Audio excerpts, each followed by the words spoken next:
All right, today we are diving into something really special.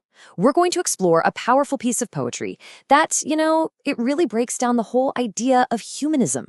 It's a way of looking at the world that puts us, humanity, right at the very center of the universe. So let's start with the one line that is basically its heartbeat. Here it is. This one line in Telugu is the pulse of the entire work. It means the human is my center, humanism is my destination. And right there, that's the core of it all. It perfectly sets the stage, framing our human experience as both the starting point and the ultimate goal. The destination isn't some physical place, it's a mindset, it's humanism. So let's dig into that first big idea. What does it actually mean to put the human, to put us, right at the focal point of a whole philosophy? Now, what's so cool about this is how it presents humanism. It's not some newfangled idea or a strict doctrine that was handed down. The way this poem sees it, humanism is something way more fundamental, something that came before all the formal rules. It's this idea that the path was paved just by people, standing up for other people. It's a philosophy that grew organically, just from us being here together. And this is such a beautiful way to put it. This illustrates the inner world of that philosophy. See, the mind isn't a battlefield or some kind of cold machine. No, it's a flower garden. It's a place for growth, for beauty, for incredible potential. And what's the one thing that lets that garden truly blossom? Freedom. Freedom is positioned here as the absolute most essential value that we have. Okay, so if our mind is this amazing garden, how do we take care of it? What are the tools that we're supposed to use to tend to it? Well, the poem is crystal clear on this. It's our ability to think for ourselves, and just as important, our ability to question everything. I mean, just look at this comparison. It's fantastic. Questioning isn't just some abstract right you have. The poem says it's like breathing. It's something you have to do to survive. It's essential.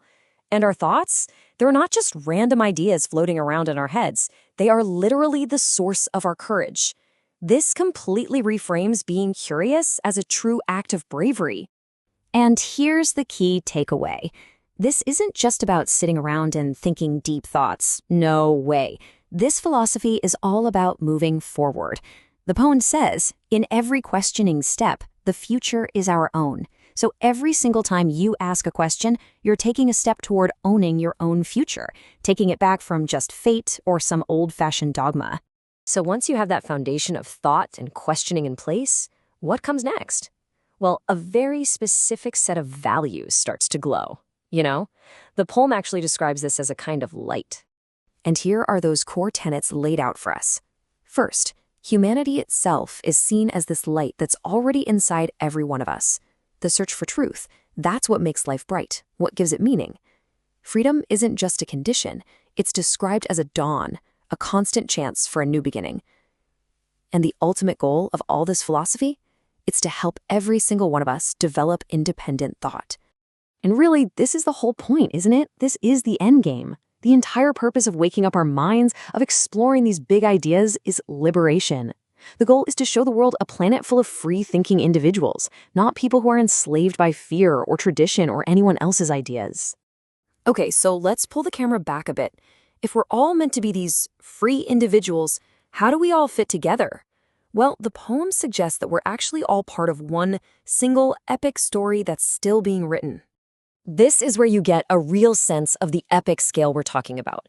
This story didn't just start with us. It's a 200,000-year-long walk. The poem points to that moment we first started carving letters on stone as the true dawn of our collective wisdom.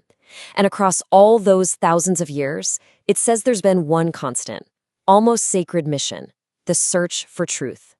And this next line just brings it all home so perfectly.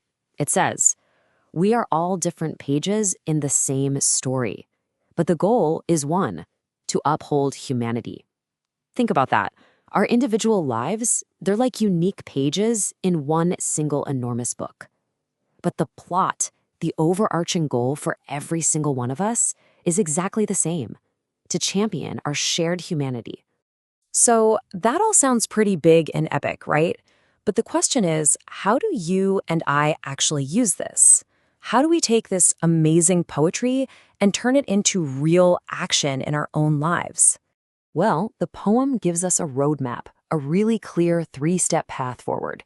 First, you have to get past fear, because that's the number one thing that stops us from questioning things. Second, you have to realize that your greatest power, your true strength, is your own mind. And finally, you have to understand that your freedom isn't just some political idea, it's your personal dignity. It's who you are. And that's where this all ends. This beautiful poem leaves us with a challenge.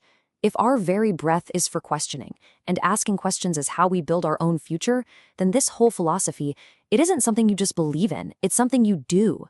So the only thing left to figure out is, what is the next question you are going to ask?